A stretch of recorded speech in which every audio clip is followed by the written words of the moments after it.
When we started the company back in the early 2000s, our vision was not to create a business that invested just in the GTA. Our vision was to really look at how we could create an asset category for our investor clients that gives them a broad-based diversification.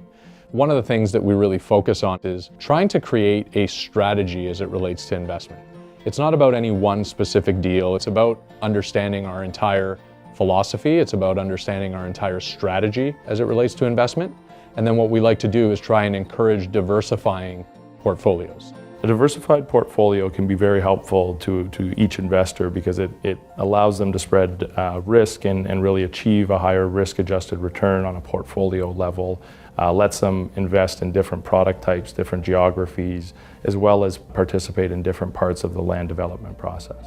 When we talk about diversification, really we're talking about diversifying by geography, duration, housing type, land development stage, price point. When we look at diversification from a geographic perspective, we're looking and trying to give investors that opportunity to not be tied to one specific part of the market. So what drives the market in Toronto is very different than what drives the market in Houston or South Florida. And then even looking at a sub-market basis, what drives the market in downtown core Toronto versus Vaughan or Aurora or Oshawa are all different factors. Development, by and large, is a relatively illiquid asset class. There are instruments out there that, pay interest while a development's going on. And I've always said, you have to ask yourself where the income's coming from because there's a hole in the ground. There's no income generation there. The way we do it as equity investors, it's pretty much a private equity investment with very little liquidity.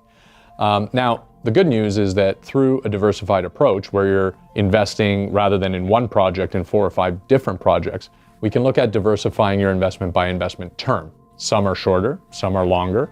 And through that process, we can create a portfolio for our investors where this illiquid asset class begins to become a liquid asset class as things come to their completion and start to pay out. Other ones are going longer, and you're almost laddering these things so that there's always some sort of liquidity event over time. And that's something we try to accomplish. Really what we're trying to do is make sure that investors are as insulated as possible from economic shocks.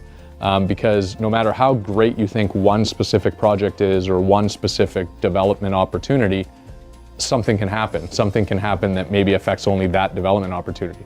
So the more balance that you can create in your portfolio and the more exposure you can have to different things within development, it's just going to make your portfolio that much more resilient. So it's just a prudent strategy for anybody, whether you're a novice investor or whether you're Warren Buffett. You definitely like to take a diversified approach to your investment.